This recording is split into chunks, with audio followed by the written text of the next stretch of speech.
Hi, let's get started. So, in this video, I'm going to talk about how the habits work. So, without any further ado, let's get started. Part 1: The habits of individuals. The habit loop: how habits work. In the fall of 1993, a man who would append much of what we know about habits walked into a laboratory in San Diego for a scheduled appointment. He was elderly, a shade over 6 feet tall, and neatly dressed in a blue button-down shirt. His thick white hair would have inspired envy at any 50th high school reunion. Arthritis caused him to limp slightly as he paced the laboratory's hallways, and he had his wife's hand, walking slowly as if unsure about what each new step would bring. About a year earlier, Eugene Pauly, or EP, as he would come to be known in medical literature, had been at home in Playa del Rey, preparing for dinner when his wife mentioned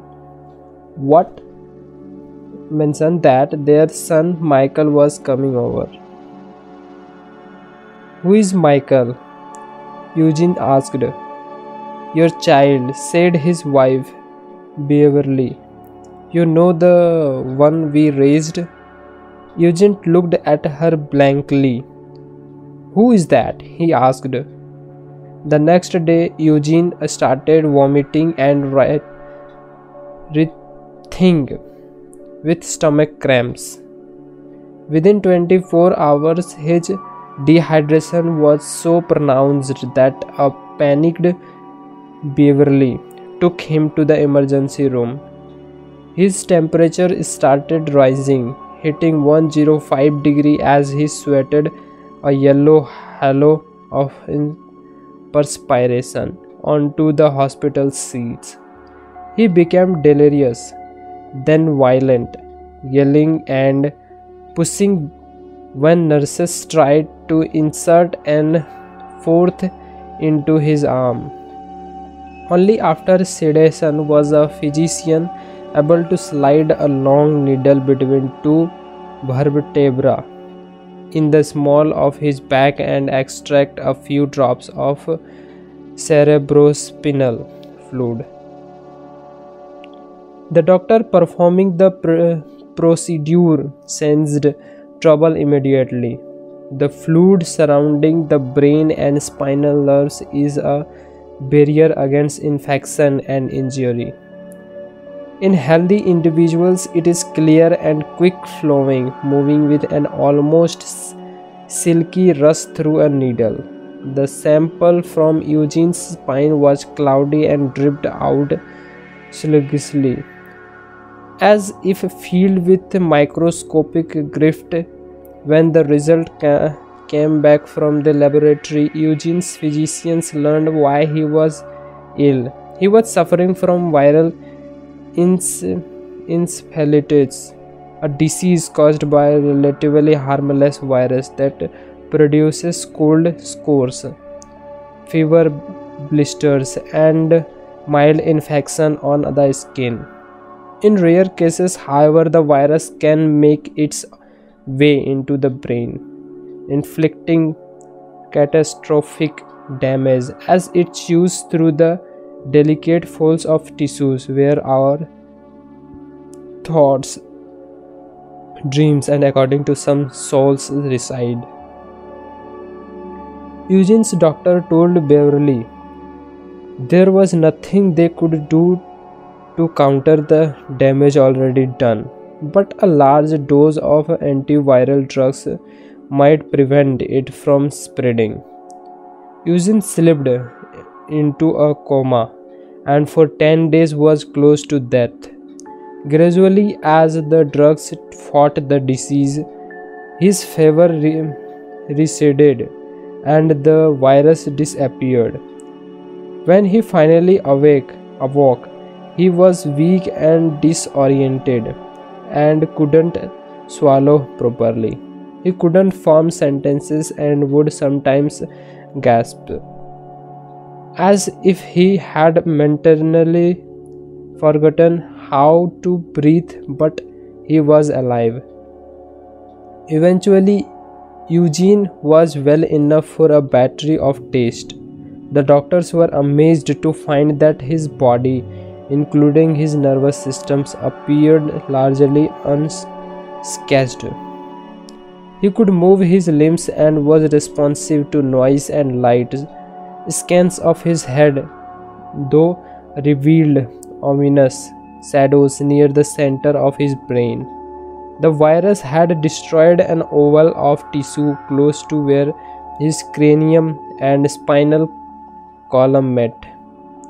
He might not be the person you remember. One doctor warned Beverly, "You need to be ready if your husband is gone." Eugene was moved to a different wing of the hospital.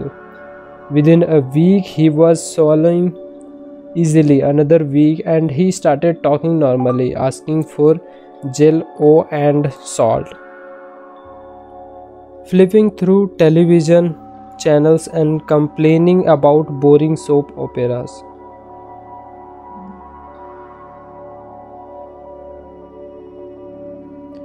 By the time he was discharged to rehabilitation center 5 weeks later,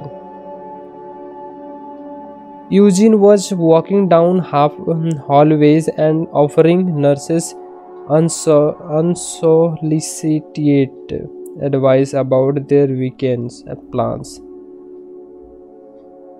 "I don't think I have ever seen anyone come back like this," a doctor told Beverly. "I don't want to raise your hopes, but this is amazing." Beverly, however, remained concerned. In the rehab hospital, it became clear that the disease had changed her husband in unsettling ways. Eugene couldn't remember which day of the week it was, for instance, or the names of his doctors and nurses, no matter how many times they introduced themselves. "Why do they keep asking me all these questions?" he asked Beverly one day after a physician left his room.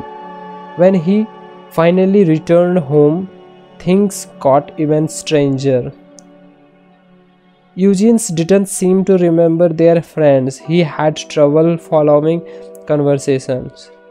Some mornings he would get out bed, walk into the kitchen, cook himself bacon and eggs, climb back under the covers and turn on the radio. 40 minutes later, he would do the same thing: get up, cook bacon and eggs, climb back into the bed and fiddles with the radio. Then he would do it again. Alarmed, Beverly reached out to specialists, including researchers at the University of California, San Diego, who specialized in memory loss, which is how. On a sunny fall day, Beverly and Eugene found themselves in a nondescript building on the university's campus, holding hands as they walked slowly down a halfway. They were shown into a small exam room. Eugene began chatting with a young woman who was using a computer, having been in electronics over the years. "I am amazed at all this," he said, gesturing at the machine she was typing on. "When I was younger, that thing would have been in a couple of 6-foot racks and taken up this whole room." The woman continued picking at the keyboard. Eugene chuckled. "That is incredible," he said. "All those printed circuits and diodes and triodes. When I was in electronics, there would have been a couple of 6-foot racks holding that thing." A scientist entered the room and introduced himself. He asked Eugene how old he was. Oh, let's see, 59 or 60. Eugene replied. He was 71 years old. The scientist started typing on the computer. Eugene smiled and pointed at it. That is really something, she said. You know, why I was in electronics, there would have been a couple of 6-foot racks holding that thing. The scientist was 52 years old, Larry Squire, a professor who had spent the past 3 decades studying the neuroanatomy of memory. He especially was exploring how the brain stores events. His work with Eugene, however, would soon open a new world to him and hundreds of other researchers who have reshaped our understanding of how habits function. Square's studies would show that even someone who can't remember his own age or almost anything else can develop habits that seems unconceivably complex until you realize that everyone really relies on similar neurological process every day.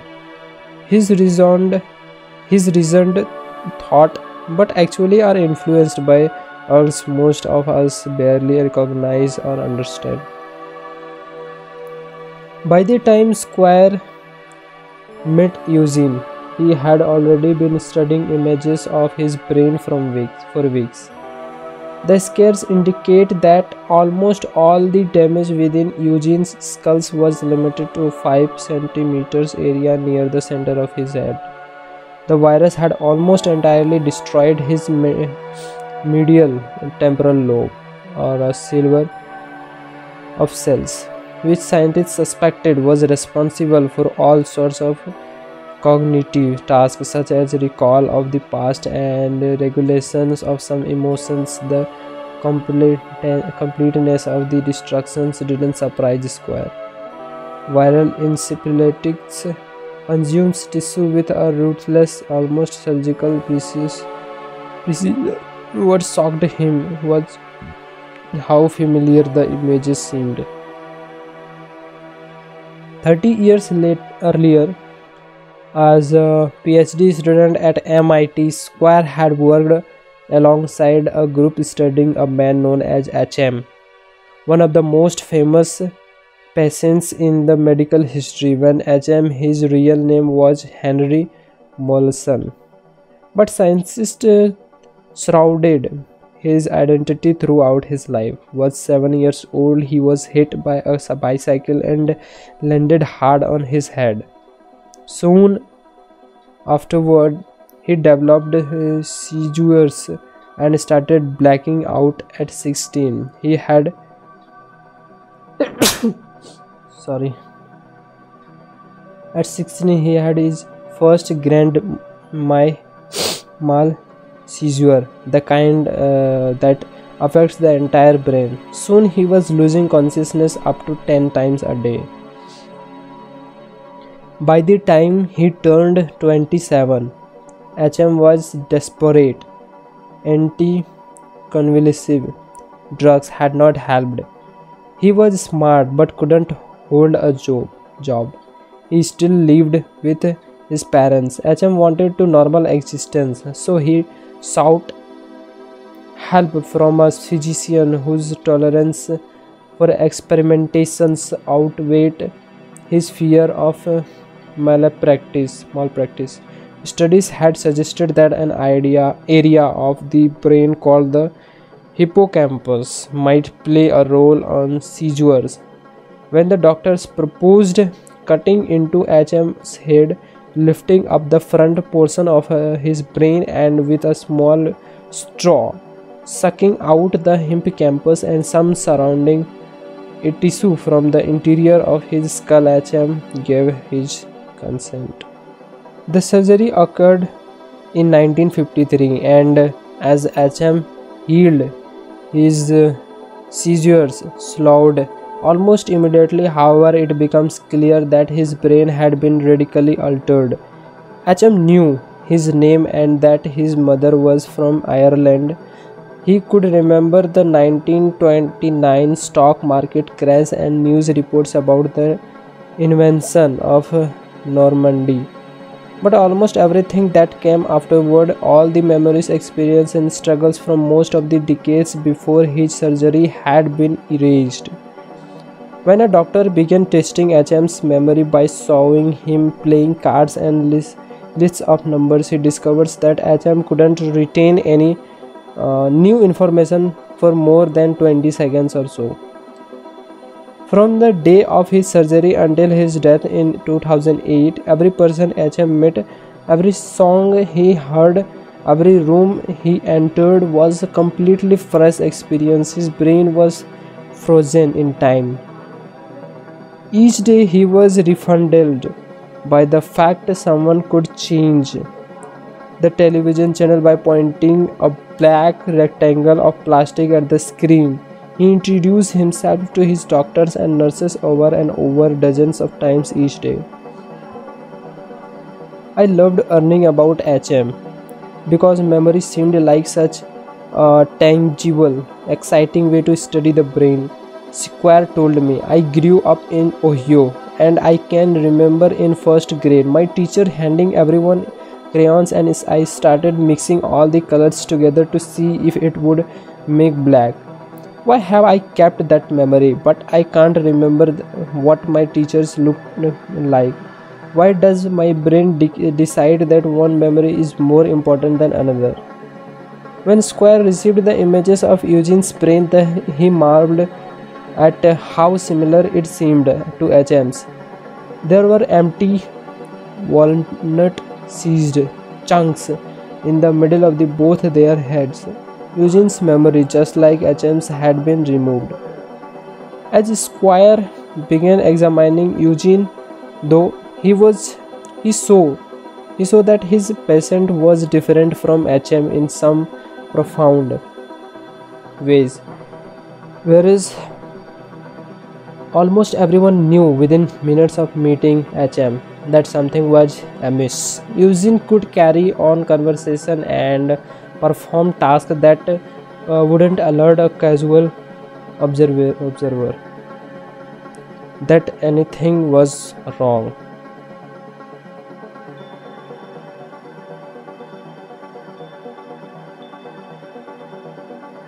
Squire started his exam of Eugene by asking him about his youth. Eugene talked about the town where he had grown up in the Central California, his time in the Merchant Marines, a trip he had taken to Australia as a young man. He could remember most of the events in his life that had occurred prior to about 1960. When Squire asked about later decades, Eugene politely changed the topic and said he had trouble recollecting some recent events. Squire conducted a few intelligence tests and found that Eugene's intellect was still sharp for a man who couldn't remember the last 3 decades. That's more, Eugene still had all the habits he had formed in his youth, so whenever Squire gave him a cup of water or complimented him on a particular detailed answer, Eugene would thank him and for a compliment in return. Whenever someone entered the room, Eugene would introduce himself and ask about their day. But when Squire asked Eugene to memorize a string of numbers or describe the hallway outside the laboratory's door, the doctor found his patient couldn't retain any new information for more than a minute or so. When someone showed Eugene photos of his grandchildren, he had no idea who they were. When Square asked if he remembered getting sick, Eugene said he had no recollection of his illness or the hospital stay. In fact, Eugene almost never recalled that he was suffering from amnesia.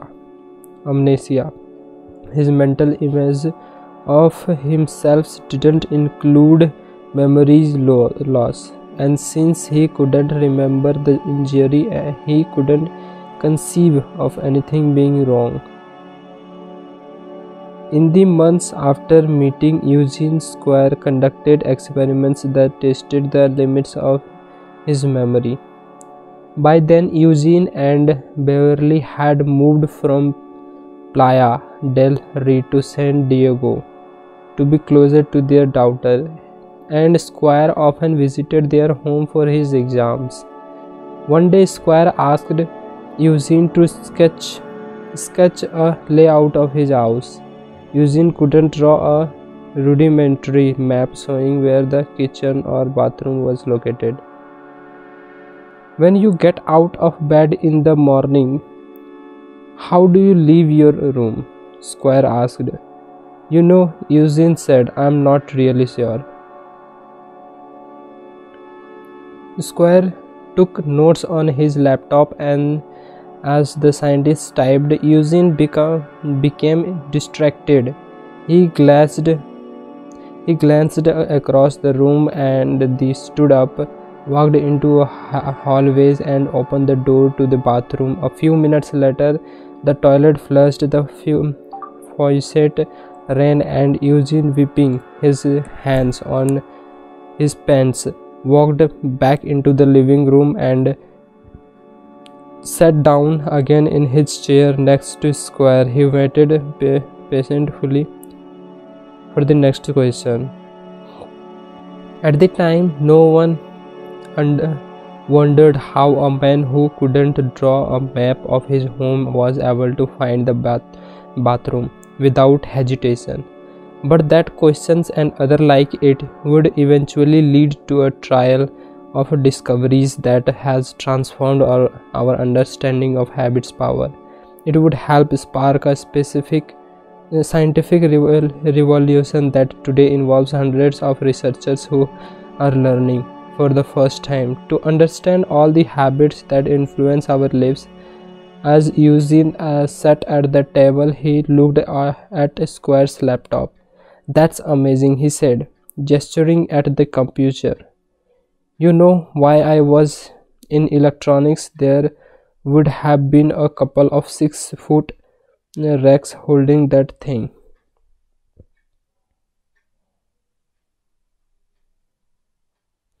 In the first few weeks after they moved into their new house, Beverly tried to take Eugene outside each day. The doctors had told her that it was important for him to get exercise, and if Eugene was inside too long, he drove Beverly crazy, asking her the same questions over and over in an endless loop.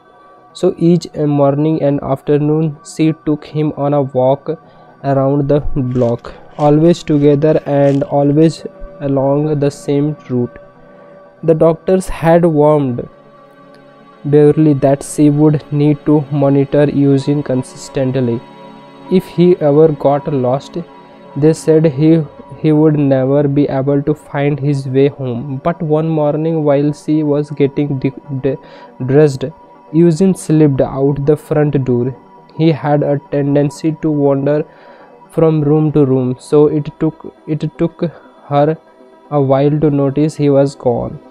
When she did, she became frantic. She ran outside and scanned the street. She couldn't see him. She went to the neighbor's house and pounded on the windows. Their homes looked similar. Maybe Eugene had become confused and had gone inside. She ran to the door and rang the bell until someone answered. Eugene was not there. She sprinted back to the street, running up the block, screaming Eugene's name. She was crying. What if he had wandered into traffic? How would he tell anyone where he lived? She had been outside for 15 minutes already, looking everywhere. She ran home to call the police. When she burst through the door, she found Eugene in the living room, sitting in front of the television watching the History Channel. Her tears confused him. He didn't remember leaving. He said didn't know where he had been and couldn't understand why she was so upset. Then Beverly saw a pile of pine cones on the table, like the ones she had seen a neighbor's yard down the street. She came closer and looked at Eugene's hands. His fingers were sticky with sap. That's when they realized that Eugene had gone for a walk by himself. He had wandered down the street and collected some souvenirs, and he had found his way home. Soon Eugene was going for walks every morning. Beverly tried to stop him, but it was pointless.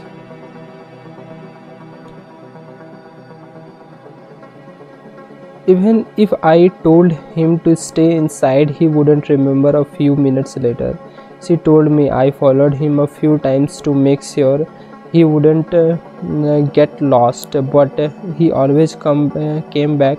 Sometimes he would return with pin comes or rocks. Once he came back with a wallet, another time with a puppy. He never remembered where they came from.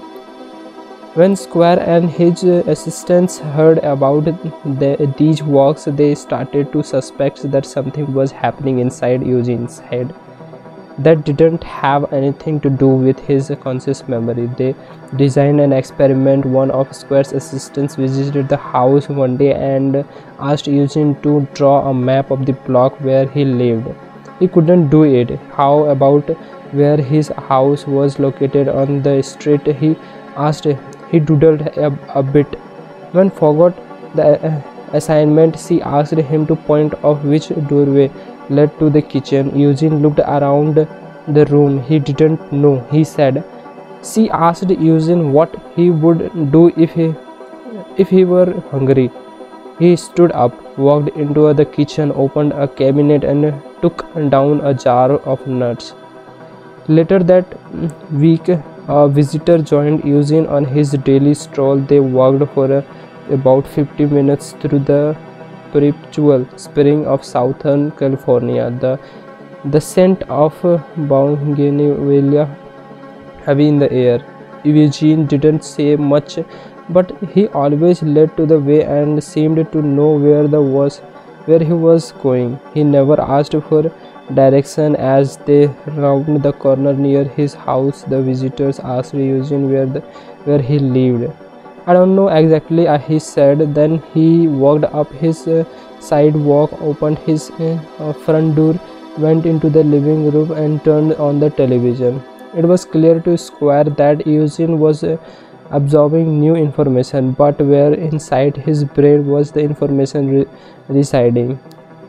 How could someone find a jar of nuts when he couldn't say where the kitchen was located, or find his way home when he had no idea which house was his? How Square wondered, were new patterns forming inside Eugene's damaged brain.